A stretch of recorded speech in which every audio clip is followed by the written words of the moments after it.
Some of my finest hours have been spent on my back veranda, smoking hemp and observing as far as my eye can see. Thomas Jefferson was a founding father of the forming United States and an avid user of marijuana and advocate of hemp. Humans have been cultivating marijuana since the beginning of recorded history, with textile mills being found as early as 7000 BC. There was a burial grave site of an ancient mummified shaman found in 2008 that was discovered by archaeologists that held 2 pounds of marijuana. After extensive tests, the grave was said to be 2,700 years old. The scientists then concluded that the most probable conclusion is that ancient cultures cultivated cannabis for pharmaceutical, psychoactive, and divinatory purposes. The Constitution, the Gutenberg Bible, and most of every pair of jeans and books before 1937 were made of hemp.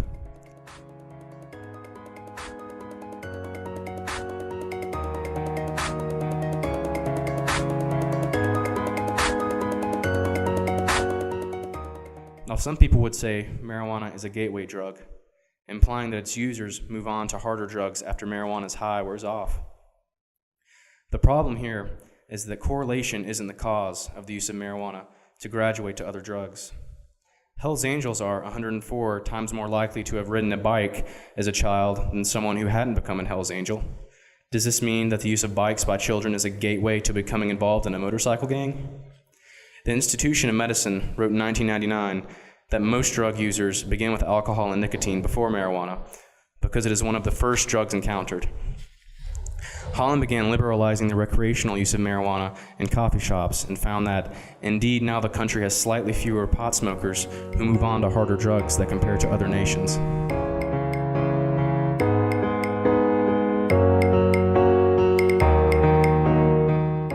Some people have the notion that marijuana is more harmful or addictive than alcohol or cigarettes. According to the Center of Disease Control, alcohol use is the third leading lifestyle-related cause of death, with more than 25,000 deaths per year. Marijuana's death rate does not cause overdose deaths and comes with far fewer long-term health consequences. The irony is that these policies are passed on by organizations with names like Save Our Society that seem to think chaos will somehow be brought about if adults are no longer punished for using marijuana. The truth is that by punishing adults who would rather use marijuana, we are encouraging them to instead use alcohol or cigarettes, which are more dangerous and harmful, but legal drugs. A study by USF found that smoking cigarettes produces significant lung damage, including COPD, and is the cause for more than 443,000 deaths annually in the United States. The most key factor is the introduction of nicotine and the use of the drug by its users. Cigarette users smoke 10 to 20 cigarettes a day, while marijuana smokers use the drug on average 1 to 2 times a month.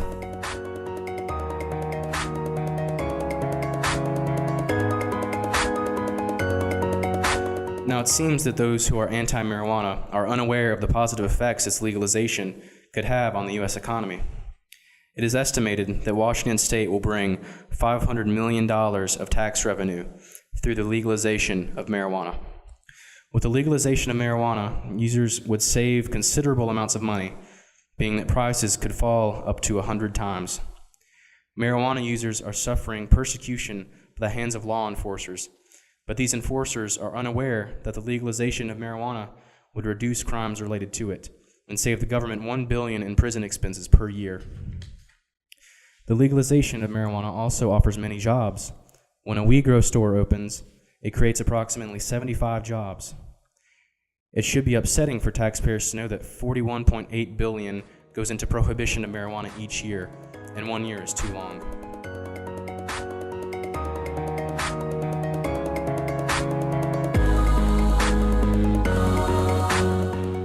Marijuana has been around since the beginning of recorded history.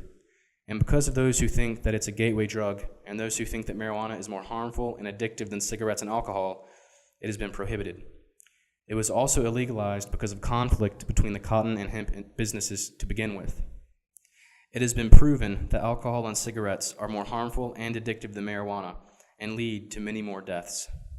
Also, with the legalization of marijuana, the U.S. government can save more than $1 billion per year. Being able to use marijuana should be up to the individual's discretion, and hopefully we will have that freedom soon.